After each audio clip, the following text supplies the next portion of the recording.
On the way back from Lewis's funeral, my mom told me to start packing. She waited until the day before we left to tell Edie. I'm not sure if she wanted to make it easier or harder. I wish we'd stayed. But I understand why we left.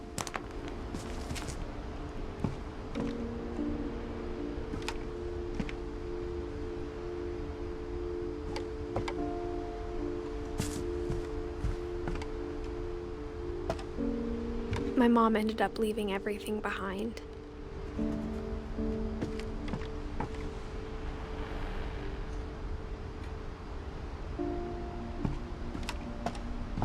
What happened that night had been coming for a long time. Maybe it should have come sooner.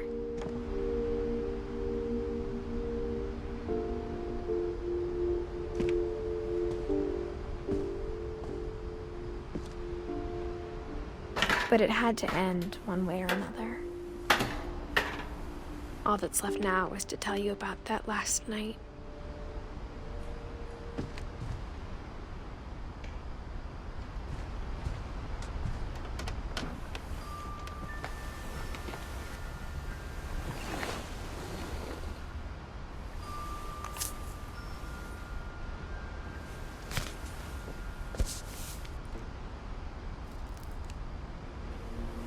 That whole last day, Edie just watched us pack and didn't say a word.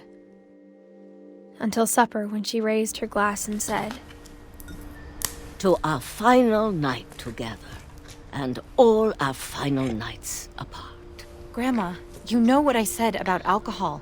Some of your medications are very Edith, specific. I left a present for you in the hallway. Why don't you go open it? The grown-ups have to argue now. I'm sorry, you're right. We're all leaving tomorrow. Let's just enjoy our last... I'm not leaving. Edith, you're excused.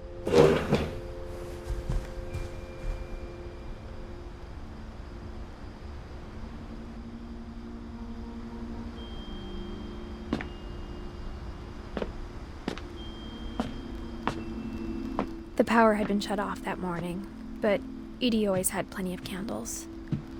When my mom sealed the library, I don't think she knew about the other entrance. Or that Edie had a key to it.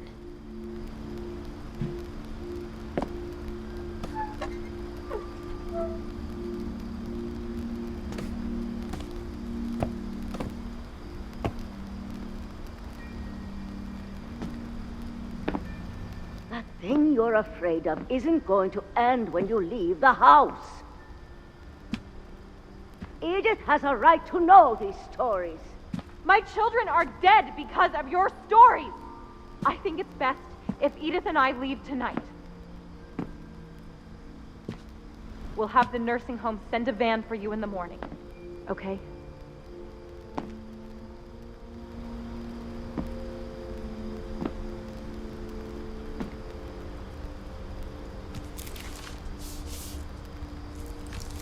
Dear Edith, there's so many stories I wish I could tell you, but there's only time for one.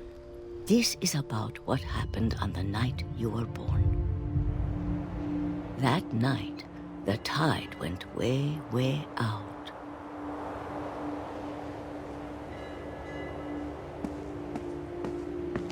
It was the first and last time I ever saw the old house aground.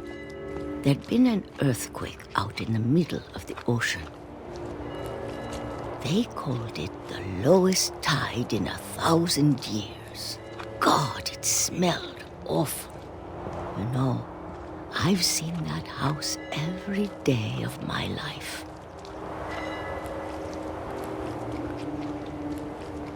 But I never thought I'd go back to it.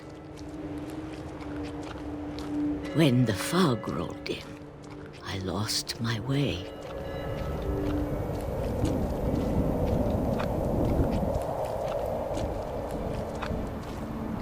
I got turned around.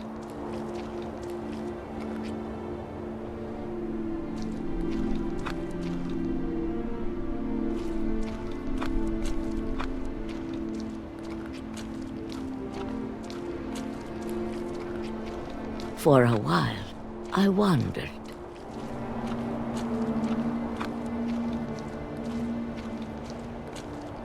I started seeing things.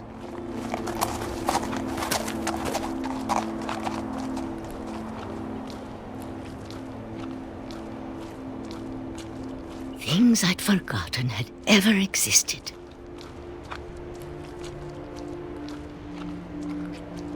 But when I saw them, they felt like old friends. That night, a lot of things came back to me. Or maybe I came back to them.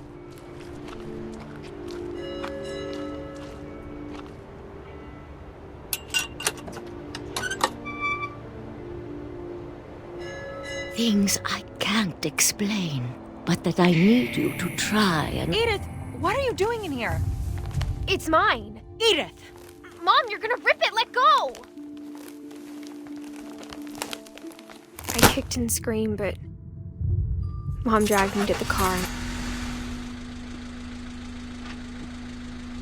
I never saw Great-Grandma Edie again. The next morning, the band came to pick her up, but she was already gone. After that, we moved around a lot.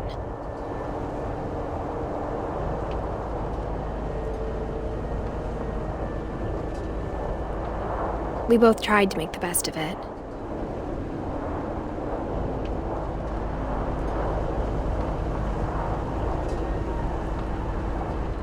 A few years went by.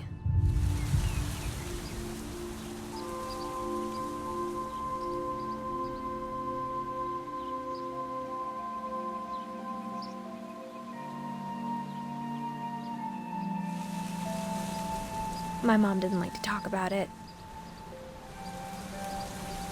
But she started getting sick a lot. The rest happened pretty quickly. She got better for a while, and then she didn't. And then I was alone. The last Finch left alive.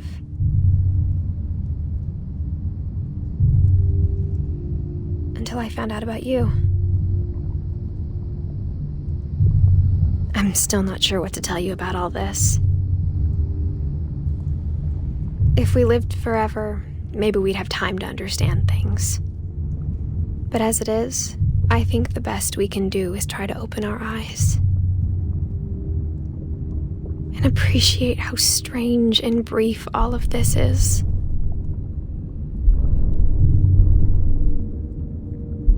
This journal was supposed to be for you.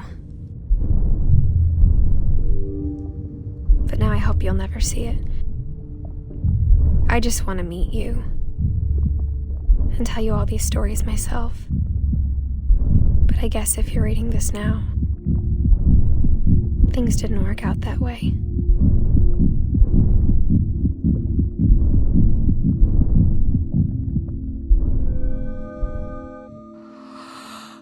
This is where your story begins.